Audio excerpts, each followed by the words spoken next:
When evil showed up in its ugliest form, you didn't flinch. You rose.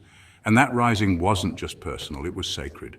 Have you ever been in a situation where everything in you wanted to react with rage, tears, or retaliation, but instead you stood still, calm, and grounded in your divine identity?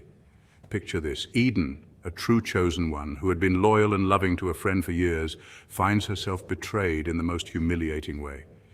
She hears this same friend, someone she cried and prayed with, ridiculing her, mocking her faith, and calling her too holy. It was a dagger to the heart, and yet Eden didn't explode. She didn't scream or get petty. She turned, blessed them with peace, and walked away like royalty. That's not weakness, that's divine strength. In psychology, this is what we call a sign of mature self-awareness. In the spiritual realm, it's called a fruit of the Spirit, described in Galatians 5:22-23. Studies have shown that people who respond to conflict with calmness and empathy are often more respected, even by their enemies. That's exactly what Romans 12:21 points us to. Do not be overcome by evil, but overcome evil with good. Eden didn't just survive the betrayal, she transmuted it into a sacred moment. She showed everyone that the chosen ones don't fight with fists. They fight with fire from above. The world may try to drag you into drama, but the way you handle betrayal with grace becomes your loudest testimony. Your peace is powerful, your restraint is revolutionary, and your refusal to stoop low is what makes heaven applaud. This video is a love letter to your strength. We're going deep into the 7 divine truths that reveal just how powerful you really are when you don't let darkness dim your light. Let's go, spirit warriors. Your crown awaits. Point 1, you didn't match their energy, you matched God's.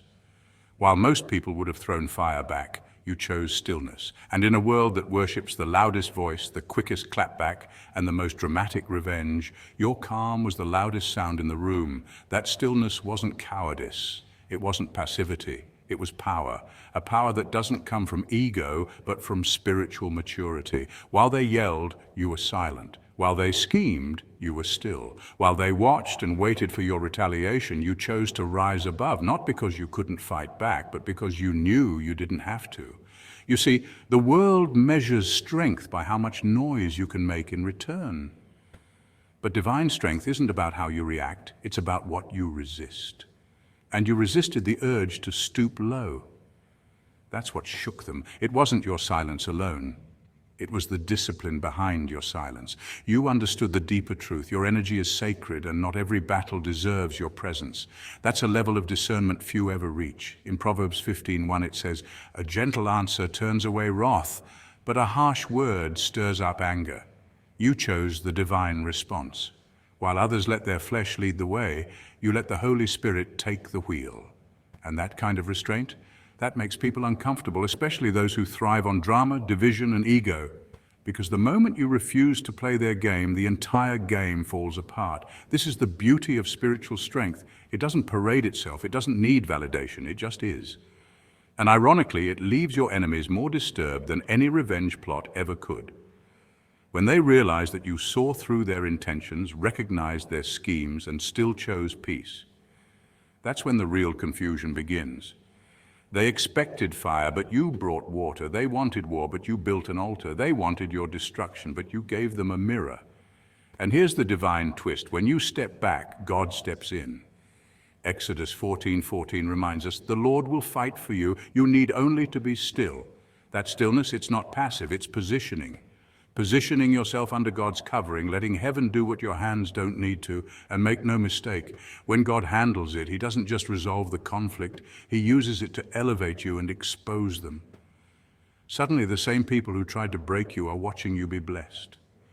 They don't understand how you kept your grace, your peace, your smile. And that's because they don't understand the source. Your silence wasn't emptiness, it was full of spiritual strategy.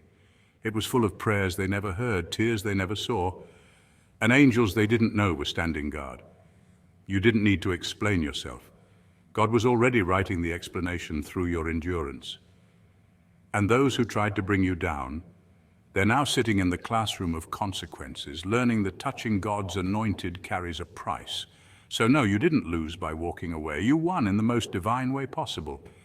You taught them that strength isn't just about volume, it's about vision. And while they scrambled to win the battle, you were busy letting God win the war. And guess what? He always does. Point two, your silence spoke volumes. Silence, that sacred, underrated, misunderstood force. In the chaotic noise of today's world, where everyone feels the need to clap back, comment, argue, and react, the chosen one wields silence like a spiritual sword. It's not because they don't have anything to say. Oh, they do, but they've mastered the divine art of restraint.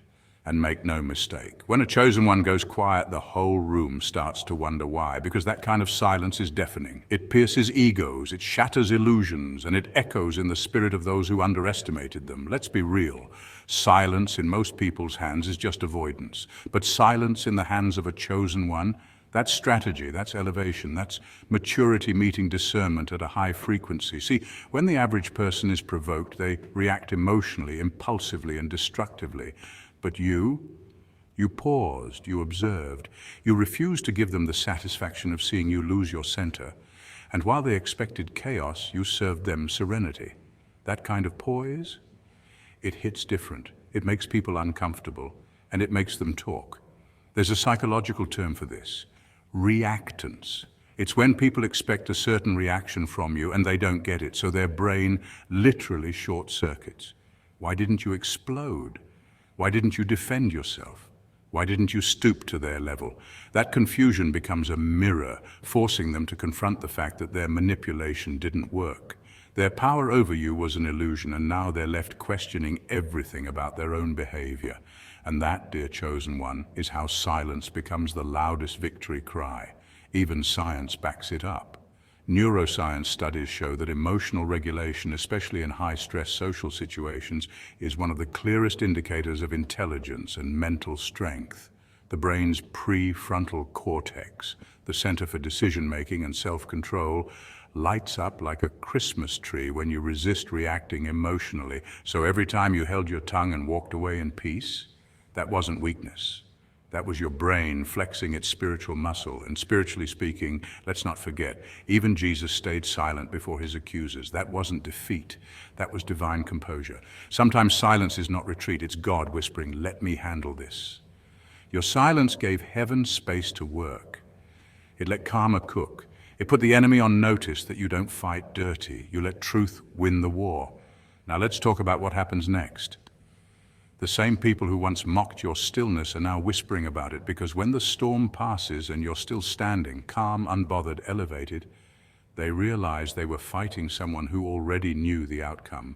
You confused them, and when you confuse the enemy, you win. Period. But here's the best part. You didn't just win the moment, you grew, you leveled up. Your silence wasn't passive, it was preparation. It gave you space to grow, reflect, strategize, and evolve. While they were playing games, you were playing chess. And now, you're 5 steps ahead, glowing in grace and moving in purpose. That's the quiet kind of power that gets remembered. That's the kind of power that turns heads and shuts mouths without ever raising your voice. So don't ever regret the times you chose peace over pettiness. That silence you held, it spoke volumes. It taught them lessons you didn't even have to spell out. Let them talk, let them wonder, let them feel the weight of what they didn't break. Because not everyone has the discipline to shut up and level up, but you do, and that's why you're the chosen one. Point 3, you didn't let the filth stain your soul. Some situations in life come with such heaviness, such filth, that their only aim seems to be to contaminate your spirit. These aren't just inconvenient moments or slight annoyances. These are soul-testing, nerve-rattling, peace-snatching experiences. You know the kind, the betrayal that caught you off guard. The slander was whispered behind your back. The energy-draining drama you never asked for. Some of these situations were designed not just to test your patience, but to poison your character, to see if they could drag you into the mud with them. But you didn't let it stick. You refused to carry it. While others might have lashed out, plotted revenge, or stooped low, you took the high road, a road far less traveled but infinitely more powerful. You didn't give that pain-free rent in your mind. You didn't allow bitterness to make a home in your heart. Instead, you handed it over to God. You let him deal with the mess, and you walked away, clean, calm, and covered in grace. That's not just maturity, that's spiritual mastery, that's emotional intelligence powered by divine discernment. People noticed. Oh, they noticed, because when everyone expected you to break, you bent. When they wanted you to rage, you remained still. When the world was looking for a reaction, you gave them a revelation instead. You revealed that strength isn't in loud retaliation, it's in quiet resistance. You didn't just survive the moment, you transcended it. See, staying unstained in a filthy environment is not weakness. It's proof of something greater working through you. In a world where drama is a currency and chaos is fashionable, maintaining peace and purity is revolutionary. Psychologists call this emotional regulation, the ability to manage your response, even when provoked. Spiritually, it's something deeper, divine insulation, a holy shield that guards your character while others unravel. You wore spiritual white in a room full of filth and walked out untouched. That's not just impressive, that's prophetic, that's favor wrapped in humility, strength clothed in silence. And yes, it shocks people because the ones who tried to drag you down are now stuck in the very mud they slung at you, watching you rise, wondering how you're still glowing after all that grime. They thought the dirt would bury you, but it fertilized you instead. What they didn't realize is that God uses these nasty situations for transformation, not destruction. Sometimes He allows you to walk through the fire, not so you'll burn, but so you'll come out refined. Every false accusation, every underhanded move, and every sneaky setup became part of your testimony. And guess what? It's loud. Louder than any gossip, louder than any lie, because you didn't just walk away clean, you walked away elevated. The irony, the people who tried to break you are learning something too. As the saying goes, God prepares a table before me in the presence of my enemies, and oh, what a view they have. They're watching now, not because they still doubt you, but because they now believe what they once mocked. They see now that your peace wasn't passivity, it was power. Your silence wasn't weakness, it was wisdom. And while they sit with their regret, you're rising with resilience. Not because you were lucky, but because you were covered. Because you knew that carrying that nastiness would slow you down and you had places to go, higher places, so you left it behind and now you're soaring. That's why people are impressed, because in a world that rolls around in the mud, you refused to lose your shine. You stayed sacred when everything around you was scandalous. That's not just resilience, that's a favor. That's proof. You don't walk alone, you walk with God. Point 4, you saw through the Spirit, not the situation. Chosen ones, let's talk about something that only the spiritually awakened will fully understand. You were never meant to fight battles the way the world does. While others may react in haste, firing off that angry text, storming into an argument, or getting swept into emotional chaos, you chose a different path. You paused. You reflected. That's because you're not just reacting to circumstances like the average person. You're perceiving on a deeper spiritual level, and that difference is not only profound, it's divine. You've always had the instinct to look beneath the surface, to question the why behind the conflict, and to sense that something bigger was at play. When people betrayed you, gossiped about you, or tried to sabotage you, your soul didn't just feel hurt, it felt the weight of a spiritual test. You realized this wasn't about your ego being bruised, it was about your growth being measured. In spiritual warfare, battles often disguise themselves in everyday moments.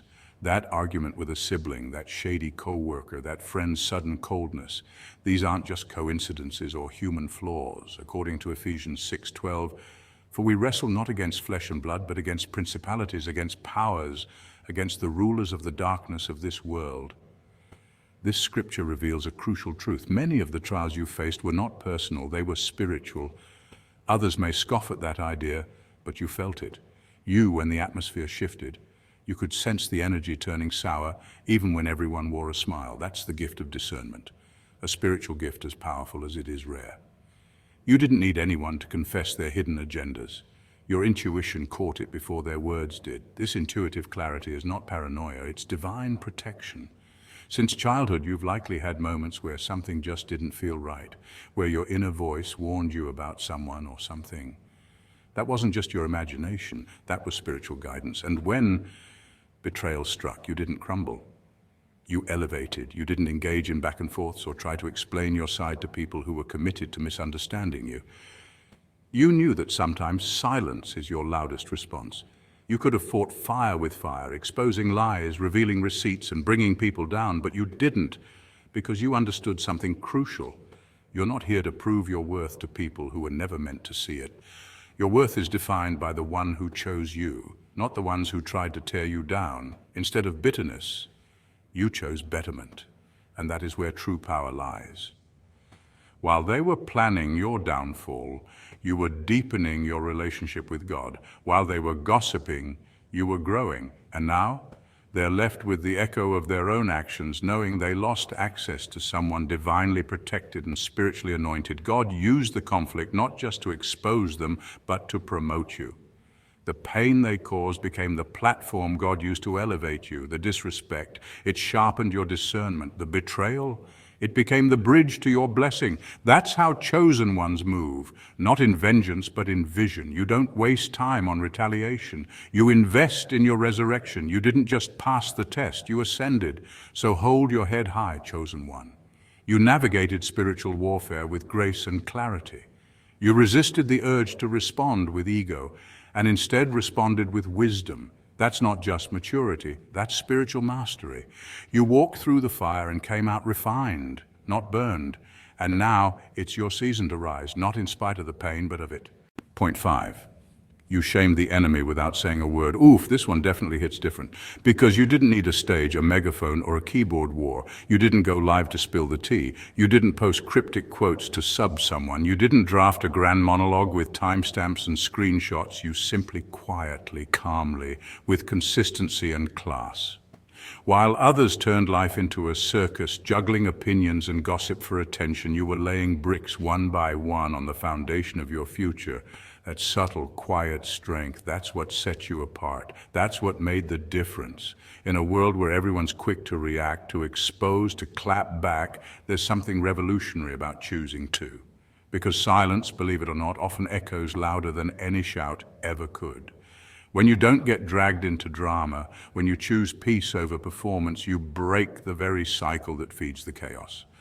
Psychologically, this is known as reactive devaluation, a fascinating concept where your calm response makes the instigator's drama seem smaller and more absurd. When you don't engage, their fire burns out. Your stillness becomes a mirror, reflecting the foolishness of their frenzy. You didn't have to label anyone a villain. Their actions did that themselves.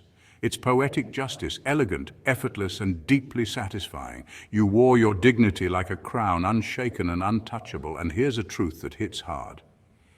True strength is measured not by how loudly you defend yourself, but by how gracefully you refuse to entertain the nonsense. There's an almost spiritual power in restraint. While everyone expects the story to end with a dramatic clapback, you delivered the plot twist of quiet composure. Your energy didn't match theirs, it transcended it. Your light didn't dim, it simply made their shadows more visible. And that's not a jab, it's just physics. Light doesn't fight with darkness, it simply shines. And when you stood in your truth, their noise became irrelevant. Think about it. Kings don't argue with fools, and queens don't bicker with jesters. Royalty moves differently, they know their worth. And so did you. You didn't need the last word because yours became the loudest statement. You let time do the talking. You let your actions speak louder than their accusations. And spoiler alert, the character wins, not overnight, but inevitably. Some might confuse this quiet strength with passivity, but you were never passive. You were wise. You chose your battles, and more importantly, you chose. You didn't trade your peace for petty points. You didn't let chaos rewrite your character. You trusted the process and the timing. And eventually the truth surfaced, like it always does. The ones who once doubted you, now observing, the ones who talked behind your back, now silent, the ones who mocked you, now learning through your example, even more beautiful. God saw it all. And he doesn't sleep on injustice. Romans 12:19 makes it plain. Vengeance is mine, I will repay, saith the Lord. That means your silence was never weakness, it was surrender, not to people, but to divine justice. Your grace wasn't just personal strength, it was heavenly strategy. God was using your stillness as a stage to reveal the bigger picture. Sometimes your peace becomes their conviction. Sometimes your refusal to fight back becomes the very thing that brings them to their knees.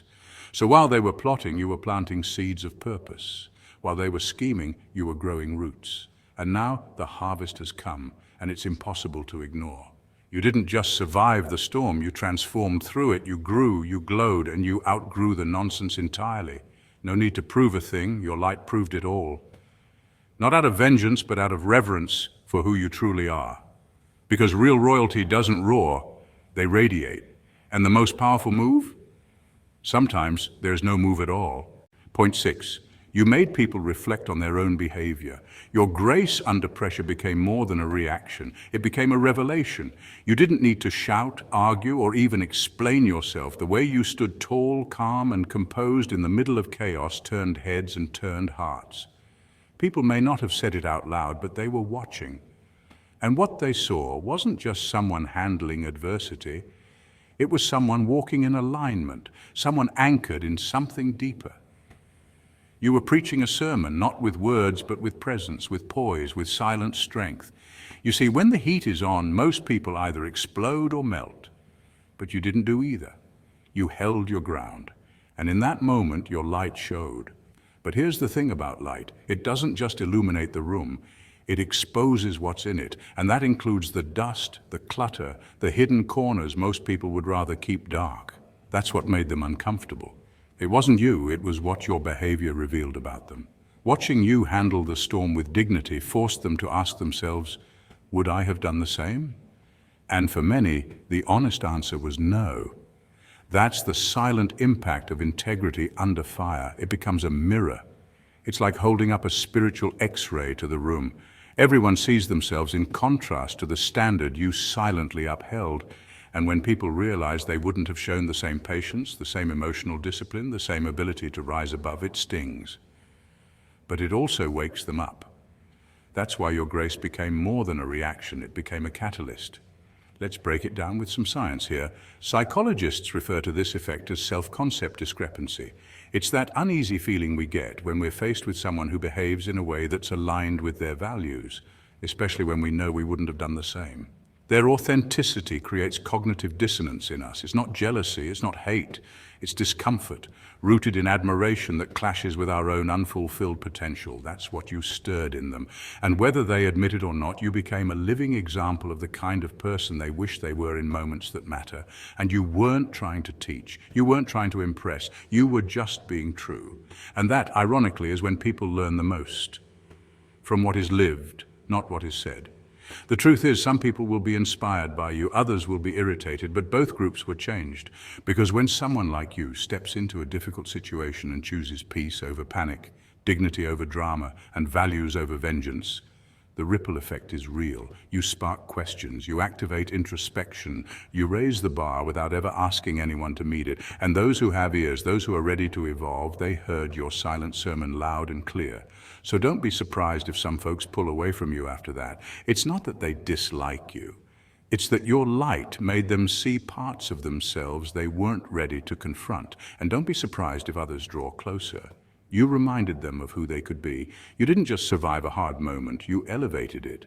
And by doing so, you elevated everyone watching. Never underestimate the power of showing grace in high-stakes moments. It's not just resilience, it's revelation. It's leadership in its rawest form. And when you lead with light, you don't need a microphone. Your life speaks. Let's talk about something most people miss, the rare and sacred art of rising above. Anyone can retaliate when wronged. It's almost instinctive, an emotional knee-jerk reaction. But when you, instead of retaliate, you enter a completely different realm, not just morally, but spiritually, psychologically, and even neurologically. It's not weakness, it's wisdom. See, the world applauds comebacks drenched in vengeance. Movies glorify revenge arcs. Social media loves a good clapback, but here you are, a chosen one, choosing to respond to betrayal, mockery, and attacks not with fire, but with focus. And that's what separates the ordinary from the called. You didn't let their chaos recruit you. You didn't let their noise distract you. You rose quietly, yet powerfully, and they felt it. This kind of elevation is not passive, it's deeply active. It's the kind of self-control that psychologists refer to as high emotional intelligence, or EQ. People with high EQ are not easily triggered. They pause, they process. They choose responses that align with their long-term goals, not their short-term emotions. And science supports this. Research in neuroscience shows that when you resist the urge to react impulsively, you activate the prefrontal cortex, the part of your brain responsible for decision-making, reasoning, and empathy, rather than the amygdala, which governs fight or flight responses. Translation: every time you walk away from drama, you're not being weak. You're being neurologically strategic. You're training your brain for greatness. But here's what makes this even more profound. Spiritually speaking, your refusal to retaliate is a mirror of divine character. Remember Jesus? Mocked, beaten, falsely accused, yet he said not a word in anger. That's power, that's control. That purpose is on full display. The Bible says in Proverbs 19:11, a person's wisdom yields patience. It is to one's glory to overlook an offense. And when you chose elevation, that's exactly what you did. You overlooked offense, not because you didn't feel it, but because your future mattered more than your feelings. You had every reason to snap back, but instead you let your silence scream wisdom. And let's talk about the ripple effect. When you didn't retaliate, it confused people. They were expecting a show. They were hoping to drag you down into the mud because that's where they live. But instead you rose. You chose growth over gossip, clarity over clapping back, peace over pettiness. And that spoke louder than any words ever could. Your behavior put them on trial. Your silence became a mirror, reflecting their immaturity and insecurity. And slowly they began to realize they couldn't provoke you because you were too focused on evolving. Here's the kicker. You didn't just rise a situation, you rose something into purpose, into clarity, into authority. You leveled up spiritually, mentally, and emotionally. And it wasn't to prove a point, it was to fulfill a promise. Because when you're chosen, retaliation isn't just beneath you, it's a distraction from your divine assignment. Every ounce of energy spent trying to get even is energy stolen from your elevation, and deep down you knew that. That's why you let it go. That's why you let go. The irony, many of the same people who tried to tear you down are now watching you in awe. Quietly, they study you. They observe the peace you carry, the joy that can't be shaken, and the confidence that isn't loud but undeniable. And it messes with them because they threw dirt expecting to bury you, but instead you bloomed. They tried to dim your light, and you became a lighthouse. And now, some are ashamed, some are envious, some want to come back into your life. But your elevation wasn't for applause or reconciliation. It was for alignment with God's plan. What's more, elevation is contagious. When you show others how to rise instead of retaliate, you give them permission to do the same. You model spiritual maturity in a world that thrives on petty conflict. You remind people that there's another way to win, and it doesn't involve stepping on others, but stepping them gracefully. You become proof that peace is power, that dignity is divine, and that favor will always outrun foolishness. So let them talk. Let them assume you're weak, soft, or passive. Time will testify on your behalf. Fruit will speak louder than friction. You've planted seeds of restraint and maturity, and now you're walking in a harvest of peace and progress. Heaven saw what you did, and more importantly, what you do. And God honors that kind of discipline, that kind of royalty. So the next time you feel tempted to clap back, remember, your calling is too high to descend into drama. Your crown is too valuable to trade for crumbs of attention. Elevation is your birthright, and you didn't come this far just to prove a point. You came to fulfill a purpose. Keep rising, keep shining, and never forget, the higher you go, the less oxygen there is for nonsense. Breathe deep. You were built for this. I'll see you on the mountaintop.